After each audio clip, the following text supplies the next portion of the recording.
freedom is a state of being and mind. Look inside yourself and it's freedom that you'll find. You may have been taught that you're shackled and chained to your situation, but it can be tackled and changed, although I get the frustration. You may feel like you're a slave to the 9 to 5, that going to work only to pay bills makes you wonder what the point of being alive is. Like walking around in the dark trying to find your way without lights lit. You may feel stuck in routine that you wish you could escape. When you were younger, you dreamt dreams and ambitions in different colours or shapes. Or you feel trapped like you'll never get out of your postcode because opportunities aren't for you and that's what you've been told. But you know you've got a voice and you've got views to share, but you feel drowned out by the noise that no one listens or cares. And you've been shoved into a stereotype. Your name and identity have been taken from you. But please remember your self-worth and the prejudice are false and not true.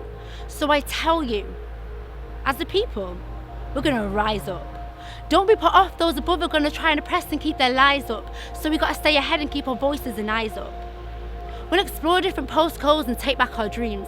We'll make freedom ours no matter how hard it seems. We'll say goodbye to those shackles and break free from those chains. Arise from oppression and shake off those reins. Look inside yourself and power is what you'll gain.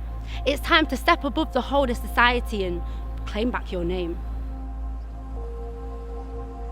I've had quite a difficult life. I've had a lot of losses. Doesn't matter what you've been through, doesn't matter who you've lost. You can rise up and you can achieve. Everyone's got this power inside of them. It's about finding a way to unleash it. And once you do that, there's no stopping you. I feel like I've been able to kind of do that through poetry, and everyone's got a way they can do it. If it's through music, writing, public speaking, whatever it may be, you've all got that inside of you. Forget what society's told you, forget what you've been taught.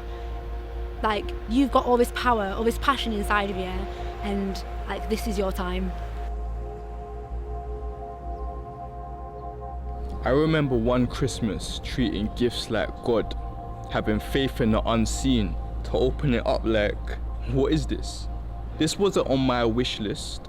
She was numb, in shock, looking back at me, her son, lashing out. I never meant to throw that Christmas tree at Mom. I just wanted to be heard, above the deafening sound of poverty, sirens, violence. I found silence, solace, sovereignty in the sanctum of my own mind. Surrounded by crabs, my internal voice became an anthem of its own kind. A mental recluse, never to share my mind unless to reply, huh? Yeah, I'm fine. It's hard to talk to elders busy with adulthood. I just needed one person to tell me that self-esteem battle could slow you down or even stop the life you deserve. The world doesn't care if you speak or not. Not is likely preferred. You might be the first to grab the blessings they're all praying for. If I could add a lesson to my adolescence, the day before trauma muted me, I would say, treat your tongue like an arch enemy's hand at the edge of a cliff. If you're overlooked, then you better persist. Don't take up precious space on this planet, just to act like you never exist. You're better than this. Never blame anything on the hood, it's hell, but no one drags you down worse than you. Conceive self-greatness, then push yourself. Soldiers are born out of darkness and made stronger than rum.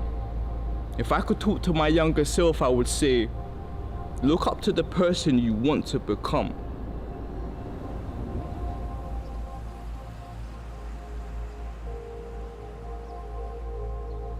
I came from a culture that was immune to the idea of liberated women, of men who felt insecure when they couldn't control them, gave her the dirtiest looks if she's well spoken, and don't forget to call her disobedient women. Coming from a man whose books are half open, what kind of women were you raising? All these poor voices you're silencing, expected to tolerate disrespect wherever she's stepping, all for the sake of a family portrait. Gotta keep it squeaky clean, and if she's got something to say, better keep her lips sealed and let a man speak for her. Mama, I'm pissed for you. You don't need a man man to pattern them for you. How you got the same blood but there's no compassion for you. As if you weren't fashioned in one womb. No matter how much they hurt you, I know you can't live without their presence in the same room. But more time it feels like the edge of the map is the only safe route. No point in trying to prove your worth to these people when they'll chat shit about the noble but clap for the corrupted. Deep down you're just a kid who can't take the silent treatment. Where are the people who listen with good intentions? Comes down to self-healing. Feels like you're the doctor and the patient.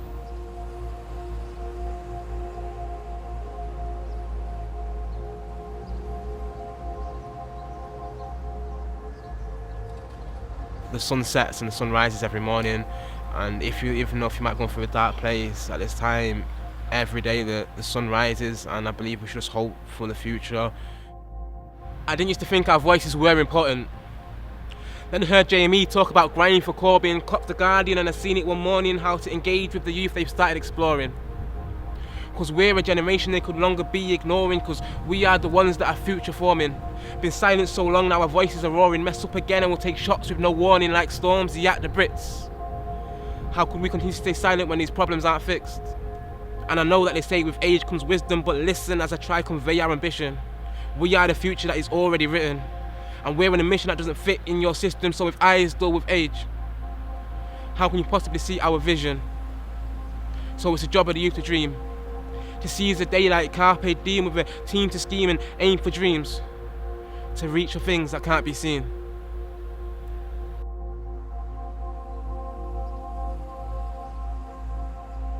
Alive in a way that plants me to this earth. A life that since birth has made its way up to join the air, join the sky, join the lines of life in the palm of my hand, a passerby. That's what we are, real and whole, hard-hitting on the soul.